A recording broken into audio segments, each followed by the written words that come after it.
शर्मा जी, गुप्ता जी नमस्ते, अरोरा जी good evening, Jain साहब hello, और सोनकर जी, पांडे जी, वर्मा जी, झा जी, सिंह साहब और ना जाने कितने सरनेम होंगे, सभी को मैं नमस्कार करता हूं। अच्छी बात है आप अपना सरनेम लगाइए, बहुत अच्छी बात है, लेकिन कुछ लोग हैं जो इसका फायदा उठाना चाहते हैं, आपको बांटना चाहते हैं, लेकिन आपको बंटना नहीं है। सुन लीजिए, जरूरत पड़ने पर आपका पड़ोसी आपके काम आता है, आप देखते हैं वो कौन है।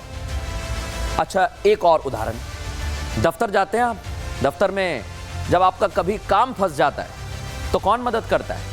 आपका कलीग ही आपकी हेल्प करता होगा। हालांकि कुछ कलीग हैं जो नहीं करते हैं, मैं उनकी बात नहीं कर रहा हूं। आपको पता है, आपकी और हमारी जान बचाने वाले डॉक्टर, पुलिस, सैनिक बिना जाति पूछे आपके लिए खड़े रहते हैं धूप में, सरहद पर। वो नहीं पूछते कि मुझे क्या शर्मा जी की रक्षा करनी है या गुप्ता जी की या सोनकर साहब की। और हाल ही में हमारे देश के लाल शुभांशु अंतरिक्ष में गए हैं ना, उनको वहां तक ले जाने के लिए उनकी पूरी टीम ने काम किया। किसी जाति में नहीं बटी, वो सब एक रहे, तब जाकर हमारे भारत के शुभांशु भारत का नाम रोशन कर रहे हैं। राष्ट्र सर्वोपरि, सोचिए आप, अंतरिक्ष में पहुंच गए। मैं ये उदाहरण आपको क्यों दे रहा हूं? इसका सीधा मतलब है आपको, हमें बंटना नहीं है।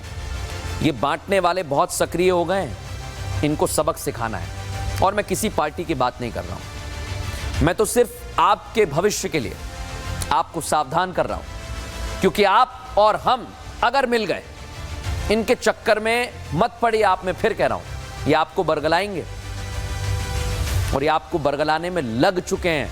अगर आपको नहीं विश्वास हो रहा है मेरी बात पर तो देख लीजिए।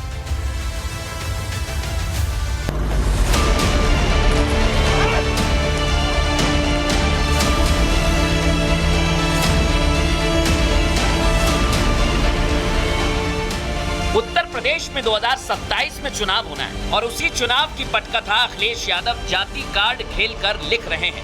अखिलेश यादव लोगों को जातियों में बांटकर यादव वर्सेस ब्राह्मण करने में जुट गए हैं, लेकिन उनके जाति कार्ड को सीएम योगी आदित्यनाथ भांप गए हैं और उन्होंने एक बार फिर अपना पुराना ब्रह्मास्त्र निकाला, जो पिछले चुनावों में जीत की अहम कड़ी साबित हुआ। सोचिए आप, जाति संघर्ष कौन कराना चाहता है? जाति संघर्ष वो लोग कराना चाहते हैं जो भगवानों को भी अपनी जाति से जोड़ते हैं। ये वोट बैंक के लिए लोग कब तक और कितना बांटेंगे देश को? मैं तो बार बार इस बात को कहता हूं कि बटोगे तो कटोगे, एक रहोगे तो नेक रहोगे। इटावा में हुए चोटीकांड को जातीय मुद्दे का रंग देकर अखिलेश यादव 27 के लिए सियासी पिच तैयार कर रहे हैं। इटावा कांड को लेकर जब ओम प्रकाश राजभर ने कहा कि समाज में हर वर्ग का एक तय काम होता है और उसी के अनुसार सबको चलना चाहिए, तो पीडीए चिल्लाने वाली समाजवादी पार्टी के मुखिया अखिलेश यादव अपना पीडीए भूलकर पिछड़ी जाति में आने वाले ओम प्रकाश राजभर पर टिप्पणी कर देते हैं। उनका नाम है ओपी राजभर। वो अपना दल बदलने के मूड में होंगे, गठबंधन बदलने के मूड में होंगे। जब गठबंधन उन्हें बदलना होता है तो वो खिलाफ बोलते हैं किसी के। समाजवादी पार्टी अपनी सियासत के लिए साधु संतों पर बयान देने से परहेज नहीं करती। बाबा बागेश्वर जो हिंदू राष्ट्र का सपना लेकर आगे बढ़ रहे हैं, उन्होंने कहा कि कथा कोई भी व्यक्ति कह सकता है, इसमें जाति का कोई बंधन नहीं है। लेकिन अखिलेश यादव अब उन पर भी हमला बोल रहे हैं। किसी की हैसियत है कि धीरेन्द्र शास्त्री को बुला ले अपने घर कथा के लिए? कोई अंडर टेबल लेगा वो बाबा पैसे? आप पता करवा लीजिए, अंडर टेबल नहीं लेते हैं वो धीरेन्द्र शास्त्री। क्या कथा बाजने की पता नहीं कितनी कीमत होगी उनकी, फ्री थोड़े नहीं। हिंदुस्तान में रहने वाला हर शख्स एक समान है और देश में रहकर देश की बात करना चाहिए, ना कि बांटने वाली और जाति वाली बातें। लेकिन कुछ राजनीतिक दल सिर्फ अपना हित देख रहे हैं, उन्हें राष्ट्रहित नजर नहीं आता। उदाहरण के तौर पर अखिलेश यादव का एक ट्वीट जिसमें वो वन स्टेट वन माफिया लिख देते हैं। अब ये किसके लिए लिखा है, क्यों लिखा है, ये आप समझ गए होंगे। क्योंकि यूपी में योगी राज आने के बाद माफिया खत्म हो गए। अतीक से लेकर मुख्तार जैसे माफिया जो पुरानी सरकारों में कानून को अपनी जेब में लेकर घूमते थे, उनकी दुखती रग पर सीएम योगी ने फिर से हाथ रख दिया है। ये बांटने वाले लोग वही हैं जिनको जब अवसर मिला था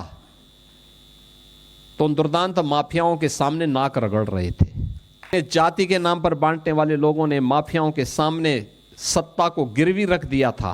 इन्होंने वन डिस्ट्रिक्ट वन माफिया देकर के प्रदेश की कानून व्यवस्था को पूरी तरह सत्यानाश करके रख दिया था। देश में प्रधानमंत्री से लेकर धर्म गुरुओं तक ने यह कहा है कि हमारा देश दुनिया में एकता का संदेश देता है, लेकिन चंद सियासी लोग हैं जो इस एकता को खंड खंड करना चाहते हैं। लेकिन हम सब मिलकर इनके मंसूबों को मिट्टी में मिलाएंगे। हम सब जाति में नहीं बटेंगे, एक रहेंगे। कथा कहने वाले भी हिंदू हैं और सुनने वाले भी हिंदू हैं। इसलिए जरूरी है कि नेताओं की सियासत में ना पड़कर राष्ट्र को ही सर्वोपरि माने। शर्मा जी, गुप्ता जी नमस्ते, अरोरा जी गुड इवनिंग, जैन साहब हेलो, और सोनकर जी, पांडे जी, वर्मा जी, झा जी, सिंह साहब और ना जाने कितने सरनेम होंगे, सभी को मैं नमस्कार करता हूं। अच्छी बात है आप अपना सरनेम लगाइए, बहुत अच्छी बात है, लेकिन कुछ लोग हैं जो इसका फायदा उठाना चाहते हैं, आपको बांटना चाहते हैं, लेकिन आपको बंटना नहीं है। सुन लीजिए, जरूरत पड़ने पर आपका पड़ोसी आपके काम आता है। आप देखते हैं वो कौन है। अच्छा, एक और उदाहरण, दफ्तर जाते हैं आप, दफ्तर में जब आपका कभी काम फंस जाता है तो कौन मदद करता है? आपका कलीग ही आपकी हेल्प करता होगा। हालांकि कुछ कलीग हैं जो नहीं करते हैं, मैं उनकी बात नहीं कर रहा हूं। आपको पता है, आपकी और हमारी जान बचाने वाले डॉक्टर, पुलिस, सैनिक बिना जाति पूछे आपके लिए खड़े रहते हैं धूप में, सरहद पर। वो नहीं पूछते कि मुझे क्या शर्मा जी की रक्षा करनी है या गुप्ता जी की या सोनकर साहब की। और हाल ही में हमारे देश के लाल शुभांशु अंतरिक्ष में गए हैं ना, उनको वहां तक ले जाने के लिए उनकी पूरी टीम ने काम किया। किसी जाति में नहीं बटी, वो सब एक रहे, तब जाकर हमारे भारत के शुभांशु भारत का नाम रोशन कर रहे हैं। राष्ट्र सर्वोपरि, सोचिए आप, अंतरिक्ष में पहुंच गए। मैं ये उदाहरण आपको क्यों दे रहा हूं? इसका सीधा मतलब है आपको, हमें बंटना नहीं है। ये बांटने वाले बहुत सक्रिय हो गए हैं, इनको सबक सिखाना है। और मैं किसी पार्टी की बात नहीं कर रहा हूं, मैं तो सिर्फ आपके भविष्य के लिए आपको सावधान कर रहा हूं, क्योंकि आप और हम अगर मिल गए, इनके चक्कर में मत पड़िए। आप, मैं फिर कह रहा हूं, ये आपको बरगलाएंगे और ये आपको बरगलाने में लग चुके हैं। अगर आपको नहीं विश्वास हो रहा है मेरी बात पर तो देख लीजिए।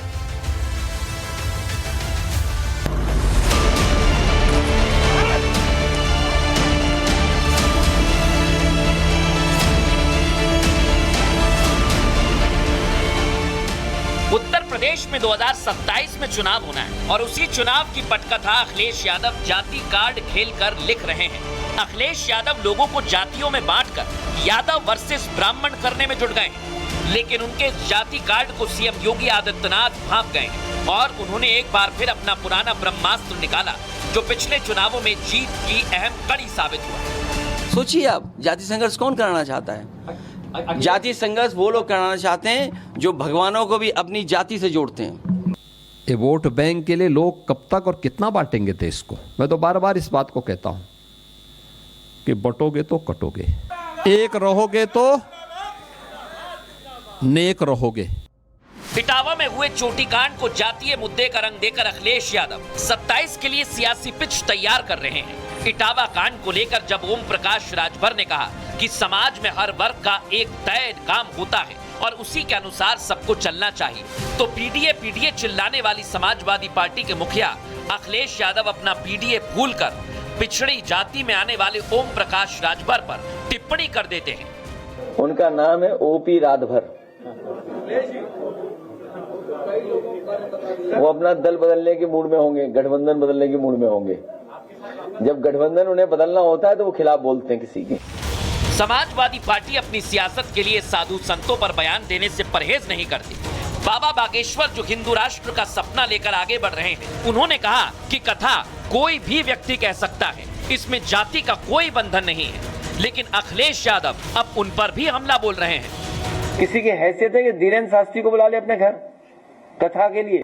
कोई अंडर टेबल लेगा वो बाबा पैसे? आप पता करवा लीजिए, अंडर टेबल नहीं लेते हैं वो धीरेन्द्र शास्त्री क्या? कथा वाचने की पता नहीं कितनी कीमत होगी उनकी, फ्री थोड़े नहीं। हिंदुस्तान में रहने वाला हर शख्स एक समान है और देश में रहकर देश की बात करना चाहिए, ना कि बांटने वाली और जाति वाली बातें। लेकिन कुछ राजनीतिक दल सिर्फ अपना हित देख रहे हैं, उन्हें राष्ट्रहित नजर नहीं आता। उदाहरण के तौर पर अखिलेश यादव का एक ट्वीट जिसमें वो वन स्टेट वन माफिया लिख देते हैं। अब ये किसके लिए लिखा है, क्यों लिखा है, ये आप समझ गए होंगे। क्योंकि यूपी में योगी राज आने के बाद माफिया खत्म हो गए। अतीक से लेकर मुख्तार जैसे माफिया जो पुरानी सरकारों में कानून को अपनी जेब में लेकर घूमते थे, उनकी दुखती रग पर सीएम योगी ने फिर से हाथ रख दिया है। ये बांटने वाले लोग वही हैं जिनको जब अवसर मिला था तो उन दुर्दांत माफियाओं के सामने नाक रगड़ रहे थे। जाति के नाम पर बांटने वाले लोगों ने माफियाओं के सामने सत्ता को गिरवी रख दिया था। इन्होंने वन डिस्ट्रिक्ट वन माफिया देकर के प्रदेश की कानून व्यवस्था को पूरी तरह सत्यानाश करके रख दिया था।